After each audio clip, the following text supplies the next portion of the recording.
And I actually thought that it couldn't go very long because I thought, oh, it's about aliens. You're going to see the alien or you're not going to see the alien. If you see the alien, it's over. If you don't see the alien, you're going to get frustrated. I thought maybe we do a year, maybe we do half a year, maybe I just shoot the pilot, maybe it never gets on the air. Hi, I'm David Duchovny, and this is the timeline of my career.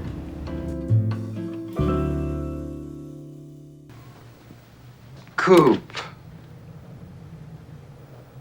Dennis? It's a long story, but actually I prefer Denise, if you don't mind. Okay. The casting director for Twin Peaks was a woman named Joanna Ray, terrific casting director. And she was an advocate of mine to work. She hadn't cast me, but I'd auditioned for her for, I think, a few things. Mark Frost, who was running the show at the time, David Lynch's partner on Twin Peaks. This is the second year of the show. Was good friends with James Spader, and Spader had conceived of this role of the transvestite drug enforcement agent, Denise Bryson. And he was going to play it. Obviously, it was his idea, and Mark wrote it, and he was going to play it, but I guess he got busy. He got some other job. So they threw it open to anybody, and I was anybody. I know if the show had gone a third year, Twin Peaks, that is back then, I had wished that I was going to do a few more episodes. I only did 3, and then again in 2017, I guess 4. Don't you just love sometimes saying Federal Bureau of Investigation like that all at once, unabbreviated? It just gives me such a thrill. It's interesting to take a character, through that many years. I mean, not literally, not, I wasn't shooting all that time, but it's interesting to bring the changes as a human. Coop, I may be wearing a dress, but I still pull my panties on one leg at a time, if you know what I mean. Shoot it! Shoot the dog! Shoot the dog! Shoot him! Tim or you, boy! Shoot him! Come on! Go! This was kind of a hot script at the time. This was a time in Hollywood where indie films, as scripts, would get kind of heat on them and people would be really aware of them. And if you were pretty much an unknown actor, you could have a shot at these independent films. When I read that script, I felt I had a shot to get it. Brad Pitt wasn't, he was well-known kind of, but he wasn't like Brad Pitt movie star. Juliette Lewis was probably the biggest star when we shot it, and she's an amazing actress. So I read for that a number of times. They sweated me on that. They sweated our 2 roles, me and Michelle Forbes. They sweated our roles pretty hard, but we came through. We read on our own, we read together, and then we read with Brad and Juliette. So there were like different stages of like chemistry and, see how the 4 of us, because it was mostly the 4 of us throughout the whole film, how we kind of interacted, how that felt. To me, it was great. I had a hotel room, in Atlanta. I remember that. It was like living the high life for me. I like that. Yeah, I'll bet you do. Well, you should try it once in a while. Why would I make them so uncomfortable? It probably has to do with your reputation. Reputation? I have a reputation? Mulder, look, Colton plays by the book and you don't. They feel your methods, your theories are spooky. At that point, I was really thinking of just doing movies. I wasn't interested in getting on a television show. If you remember back to back 91, 92, that's really when X-Files gets on the air, then you get NYPD Blue, Homicide, you start to get these shows that are movie-worthy. But before that, TV was like second-class citizen. My head was at, don't do TV. Don't be a TV actor. I didn't want to get wrapped up in a television show because I thought, okay, I'm going to go movie to movie and see what happens. And then that script came my way, and it was really well written, and I thought it was very interesting, and I actually thought that it couldn't go very long because I thought, oh, it's about aliens. You're going to see the alien or you're not going to see the alien. If you see the alien, it's over. If you don't see the alien, you get frustrated, give up on it. So I thought maybe we do a year, maybe we do half a year, maybe I just shoot the pilot, maybe it never gets on the air. But sure, I needed to make money, and I thought, okay, we'll do this. They had 2 actors coming in to read for my character, and then they had 3 actresses coming in to read for Scully. And we were all just kind of hanging out in a building on the Fox lot because they'd bring us in and they'd do chemistry reads with us. I'd read with this actress, the other guy would read, just mix and match. So they were just trying to check out what they had. And Jillian and I just ended up like sitting on the staircase running lines. I think that happened. That's kind of what I remember. And they asked me, because they cast me first, and they said, who's your choice? And I said, no, don't make me. I said, I don't want to be responsible for an actress getting or not getting a job. And they were like, excuse my language, but this is what they said, don't be such a pussy. And I said, well, that's what you get. I'm not going to say. After the show got really well known, it was very hard to just stay low and do your work and not try to respond to what you were seeing out in the world, responses to the show. In some ways, it becomes harder to do your job once you hear all the voices, talking about it. But at that point, nobody was talking about it. Even though I didn't want it to go very long at first, because I thought I wanted to do movies, once you do something, my ego got involved, and I was like, I want this show to win. I want this show to keep going. The other part, which was like just this incredible kind of global phenomenon of the show that would have started probably around the third year, that becomes difficult to navigate while you're doing, like I said, now you're aware of what people are saying about it or about you, and you try not to hear those voices in your head when you're working, but sometimes it gets difficult not to. And then after a certain point of time, after 5, 6, 7 years of it, then it starts to creep in, like, oh my God, now this is all I'm ever going to do. This is all I'm ever going to be known for. But that's just like a low-level panic. It's unfortunate. It's a waste of energy. If I could go back and talk to myself, I'd say don't even give it a second thought. You just do your work. Keep doing your work. I take it you found your were-lizard. Yeah, it turns out it wasn't a man who turns into a lizard. It's a lizard that turns into a man. I don't see the difference. That's the point, Scully. There is no difference. Both scenarios are equally foolish. At that point, when we come back, Jillian and I, Mitch and I, and any other actor on that show, I've known for 20 years at that point. It's not really difficult to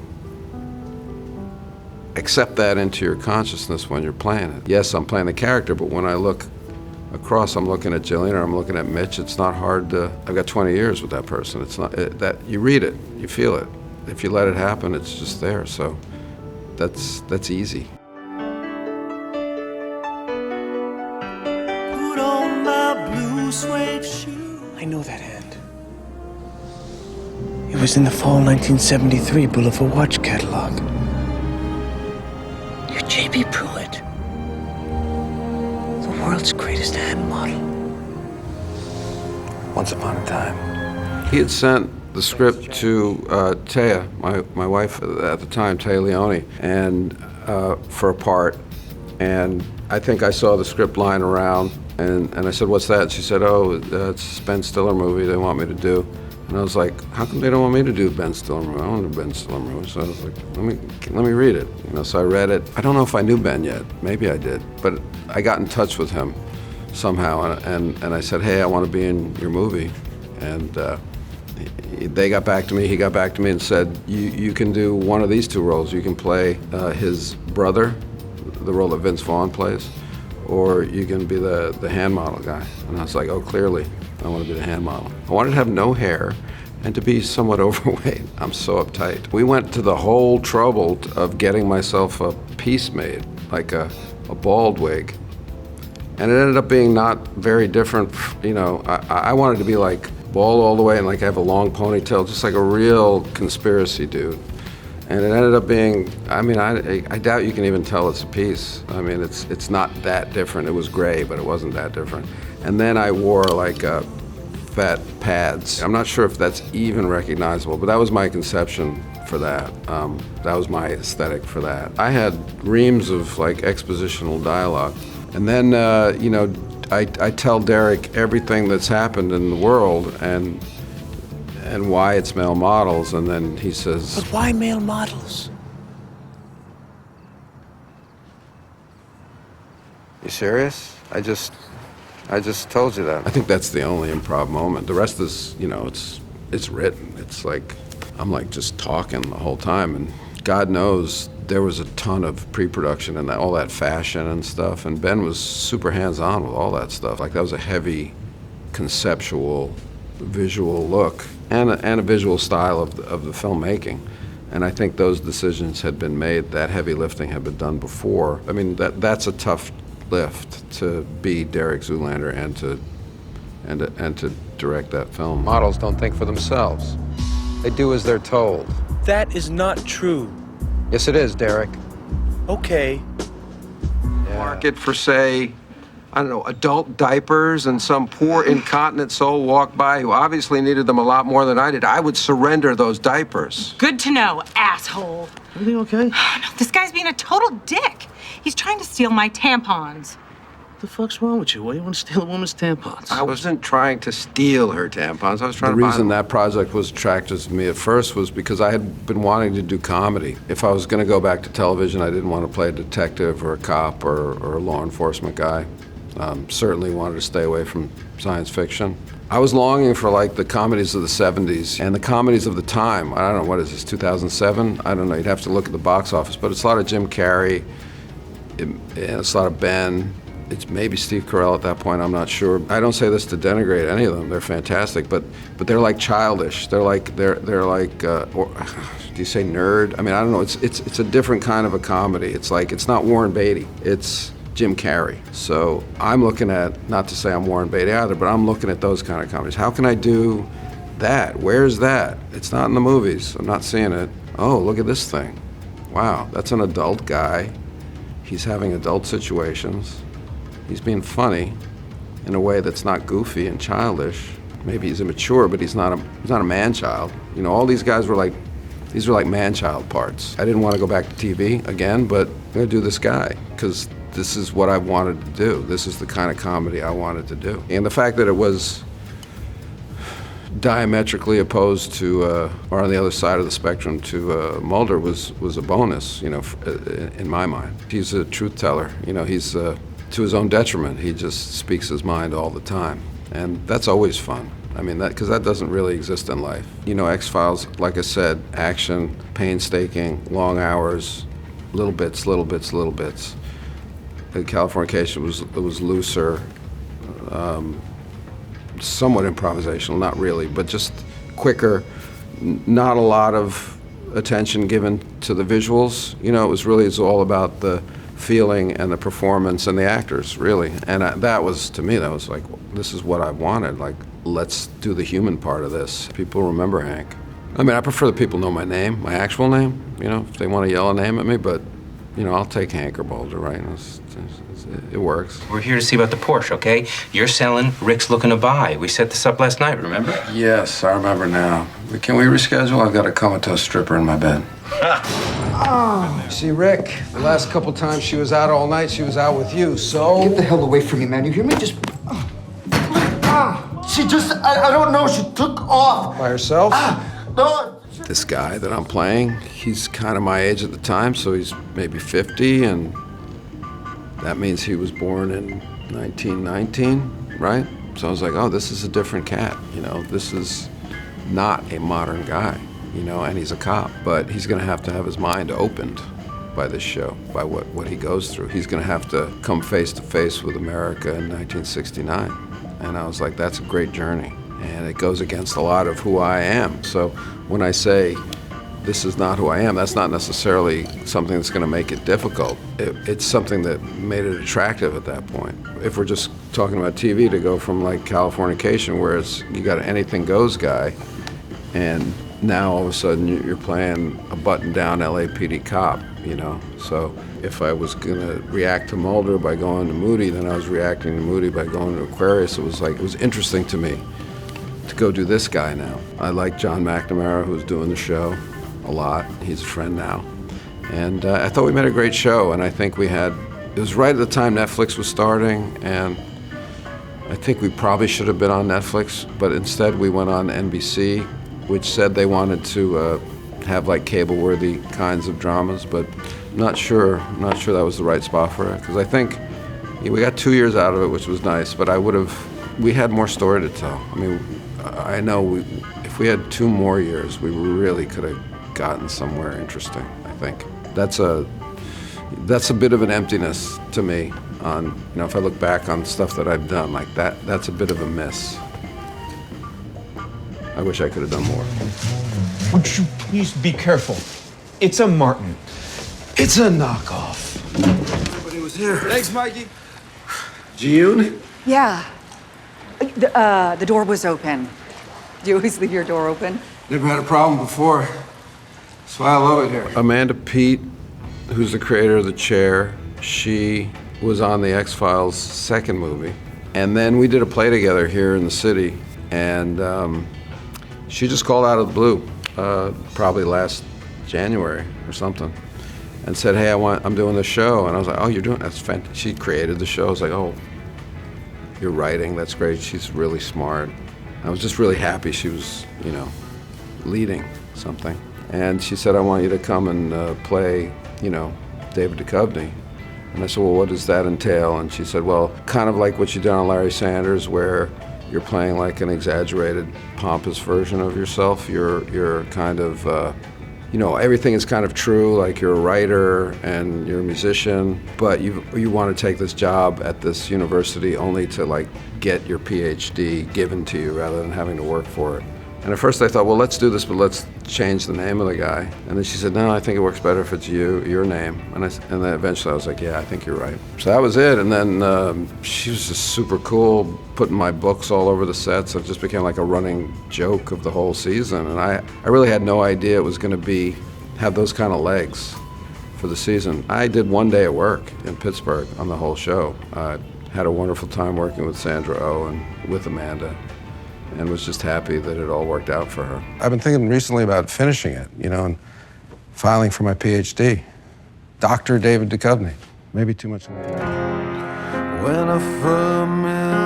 I first started to write songs, there was a lot of them. Like, they just came tumbling out. And then the first two albums probably harvested those songs. So there were none left, So these are songs that I wrote after like that initial, teaching myself how to write a song, all that stuff.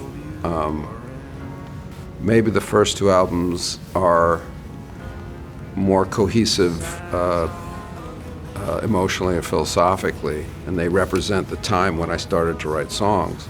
And these are more representative of where I'm at right now, I think. You have your whole life to write your first album, and you got a year to write your second one. So it's like, that's what I felt like this time. Because I had my whole life, and that kind of made two albums. I had enough to make two, and then I just had whatever time I've taken to make this one. So it's an interesting process, because all of a sudden you're like, okay, I'm mining a different area now, I'm mining a different area. The bubble represents, we're doing like an action franchise within the movie. It's almost like the Fast and the Furious, but there are cliff beasts. They're almost like dinosaurs, but that's what we silly actors, Pedro Pascal, Fred Armisen, Keegan-Michael Key, and we're all tired of one another. We've done 10 of these movies, and now we've come back during COVID to get into a bubble of life and make this movie. And we're very sick of one another, and at some point we try to escape the bubble of the movie.